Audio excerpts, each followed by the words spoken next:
Welcome back, everybody. Earnings season has started, and it's exciting because that's the time when we get to check in on our companies and see how they're doing against our expectations and against their own expectations. Okay, so maybe my definition of exciting is a little different than yours, but still. So in this video, we're going to talk about the MSCI and Visa earnings reports, why MSCI dropped almost 14% in a single day, as well as why Visa is so boring and why that's an amazing thing.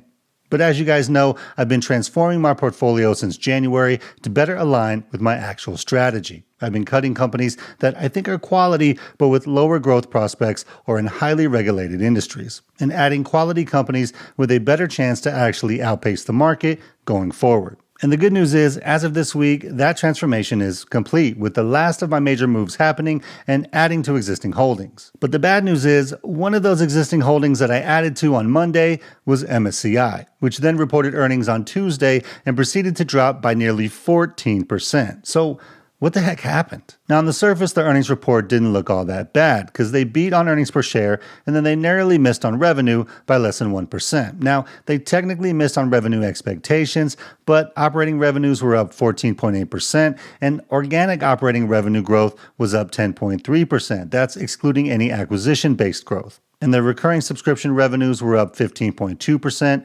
asset-based fees were up 12.9%, operating margin was just under 50%, and adjusted margin over 56%. So all that looks pretty decent, so what is the actual problem? And to me, there were four specific things that stood out that caused this drop for MSCI.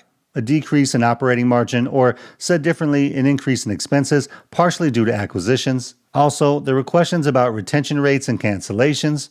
Plus, their slowing overall growth and their premium valuation. Now, in terms of expenses and margins, MSCI has some outstanding margins, and that's one of the reasons why I like them so much in the first place. But in their earnings report, they reported a significant decrease in operating margin at 49.9% compared to 53.1% a year earlier. And just for some context, the last three previous operating margins were 53.7%, 56.5%, and 55.7%. So a pretty substantial decrease. But what's going on?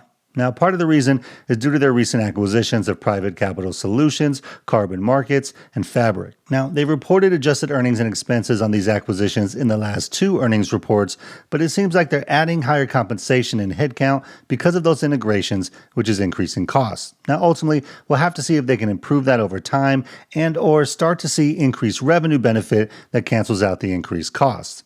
Now, in terms of retention rates and cancellations, they mentioned that the majority of cancellations in Q1 had to do with one-time corporate events like organizations closing, restructuring, or downsizing, and that about $7 million of cancellations came from one single client event, which was the merging of two large global banks. So first you're kind of like, okay, maybe that doesn't seem so bad. But I think when you look at the actual numbers, there's a little cause for concern, at least in the short term. Because what you see across a couple of the segments is a pretty significant decline in retention rate. In the index segment, retention is down 3% year over year. Analytics was down just 0.5%, but ESG was down over 5%. And now the private assets was up by just a tick, but when you look at the consolidated retention, it's down about 2.5% year over year. Now, MSCI did say that the one big client event is causing a good chunk of that, and that without it, their retention would have been 94% instead of 92.8%. But still, 94% is down from last year. And for me personally, seeing the ESG retention rate down over 5% was a little bit concerning because that was one of the things that I identified as a risk early on. But we're going to get to that in a minute. Now, in terms of growth, MSCI is still showing double-digit revenue growth at almost 15% and organic growth minus acquisitions at 10.3%. So that's not terrible, and it's actually better than a year ago when the Q1 2023 growth rate was about 5.8%. But part of the issue is that it's declining growth from previous quarters, because last quarter, organic revenue growth was 14.7% and adjusted earnings per share was 29.6%. Now, organic growth this quarter is 10.3%, with adjusted earnings per share at 12.1%. And while those are still good numbers, they're a ways off from last quarter's level, and they missed their own expectations. So let's go ahead and talk about their premium valuation for a bit, because MSCI has been trading at about a 40 to 50 price to earnings and a 30 to 40 price to cash flow for about 2 years now, which is pretty high even for a company that's averaging double-digit revenue growth. So when they have a quarter like this one where they missed expectations and had significant declines in important metrics, it makes sense that they would lose some of that premium valuation. So overall, you had a company that was growing at an insane rate, had leading margins and outstanding retention rates, and it was getting a very high premium because of that. And then all of a sudden, all those things are just a little bit worse all at the same time, and they dropped 14% in a day. Now, it's impossible to know if that's exactly what happened, but that seems pretty logical. Okay, so with this new information, have my thoughts about MSCI as a holding changed since before? Well, if I had a crystal ball, I would have waited to add to my position till Tuesday instead of doing it on Monday, but that's just not how it goes. But if we just take a look at what attracted me to MSCI in the first place and the story that I had when I added it to my portfolio, all these things are still true. The margins obviously took a hit with the added expenses related to their acquisitions, but in general, their margins are still pretty great. Now, if we take a look at what I'm monitoring for MSCI, revenue and earnings growth in general is still good in the double digits, but as we've shown, it's slowing from previous quarters. But overall, they're still tracking at or close their long-term targets. Now, their profit margins currently are slightly declining from previous levels, but again, they're still great overall, and it's something that I just want to keep watching.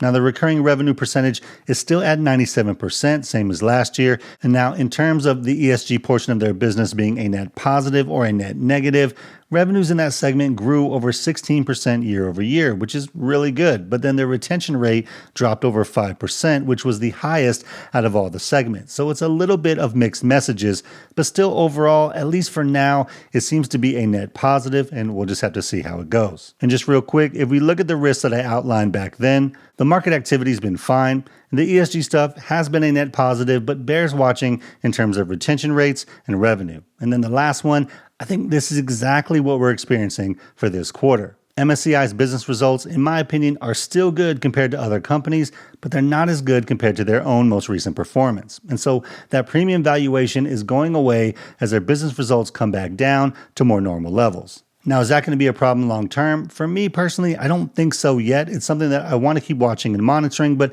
I expect them to be a double-digit growth, high-margin performer for quite a while. And this was just a healthy correction to get the valuation more in line with how other companies are trading in the market, and hopefully due to business challenges for them that are one-time or short-term in nature. But obviously, this is why we need to keep monitoring our stocks and see how they're performing each quarter. Now, personally, I think at these levels, MSCI actually looks really attractive as long as you believe the bulk of their issues I saw this quarter are more one-time and not ongoing concerns. The management team says that they are or believes that they are, but obviously, we have to see that play out. And in my opinion, I think they're going to be fine, and I'm planning on holding and seeing how it goes. Now, on to a much more boring stock, and I mean that as a compliment, Visa.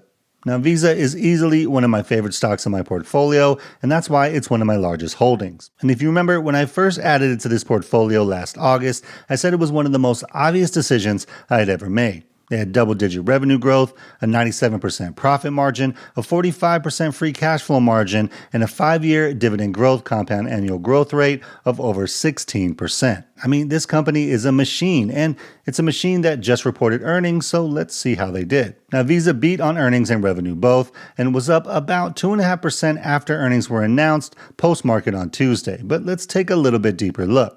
Net revenues of $8.8 billion were up 10%, non-GAAP net income was up 17%, and non-GAAP earnings per share was up 20%. Now, their key business drivers, payments volume up 8%, cross-border up 16%, and processed transactions up 11%. And not only that, they executed share buybacks and dividends totaling $3.8 billion in the quarter. And you know what's crazy? If we go back to last quarter's earnings release, look at how similar it is. Net revenues up 9%, key business drivers, payments volume up 8%, cross-border up 16%, processed transactions up 9%, and they executed share buybacks and dividends totaling $4.4 billion in the quarter. And this is why I love Visa so much, and I call them a machine because of this type of consistency. As more payments become digital, their revenue goes up. As things become more expensive, their revenue actually goes up.